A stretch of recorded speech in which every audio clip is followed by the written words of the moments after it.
Hi, I'm Peter Jacobs. I'm a CE inspector for Blue Peter Marine.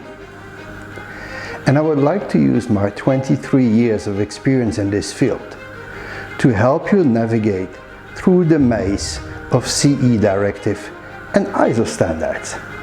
And I'd love to help you with this. Hello, and welcome back to our YouTube channel on CE directives and recreational craft directives. Today, a short subject. We will talk about Annex II components, which means the components on a craft that need to bear the CE mark. You know, often I would arrive on the yard for an inspection and the boat builder would tell me, oh, there should be no problem because we bought everything with a CE mark, so we should get our CE certificate. Yes, kind of, but then not again. There are only a limited number of items that need to wear the CE mark for the Recreational Craft Directive. There are hundreds of European directives, and that's a good thing because it means that if you build a coffee machine in Germany, you can sell it in the Netherlands, you can sell it in Belgium, you can sell it in Austria. Everywhere that same coffee machine will be accepted because it complies with a standard set of rules. So that makes life easy.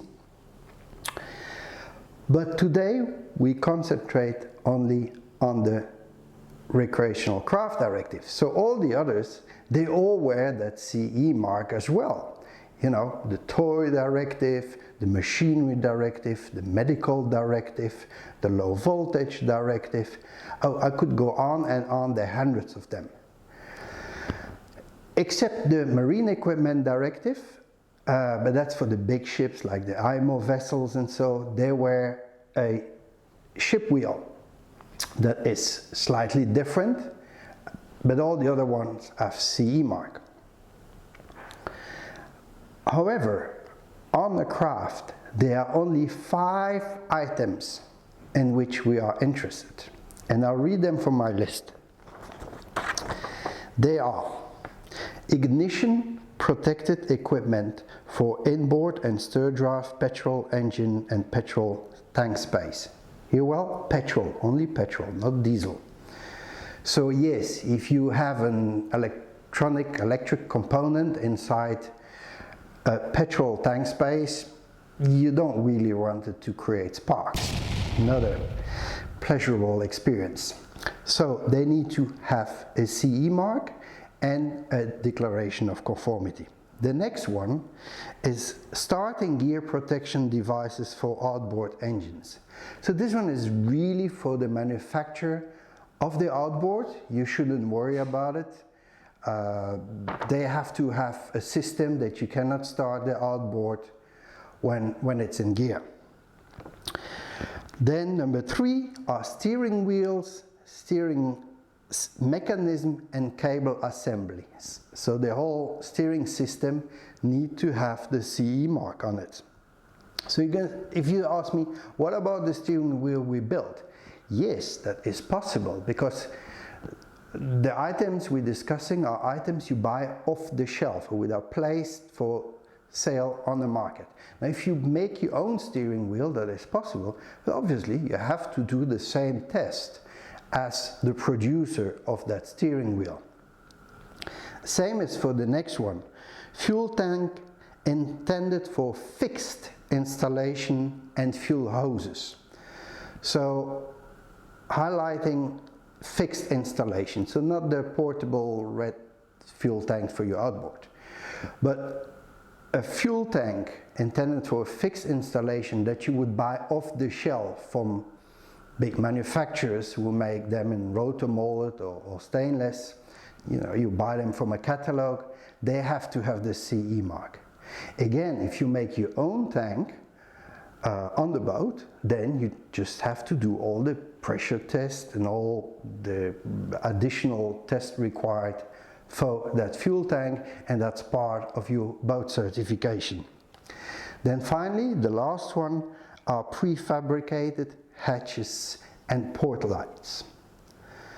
So that's it. Only those items need to have the CE mark on board. Now, I just want to highlight one thing, is that if you're exporting items on a boat towards Europe, U-boat is kind of like a container. So let's have a look at two lovely teddies here. One of them hasn't got a CE mark. The other one has a CE mark. So my little Fluffy here can stay on the boat to go to Europe. It's of course just an example, and nobody will really check that kind of things. But it's important that you realize that except a boat builder, you are also an exporter of a product. So any product that's on board the vessel need to comply with the requirements of the EU market.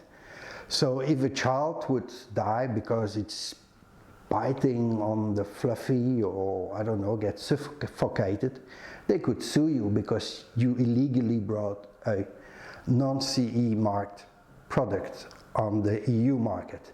So yes, your TV, your microwave, everything should indeed bear the CE mark. Will we as an inspector look at it?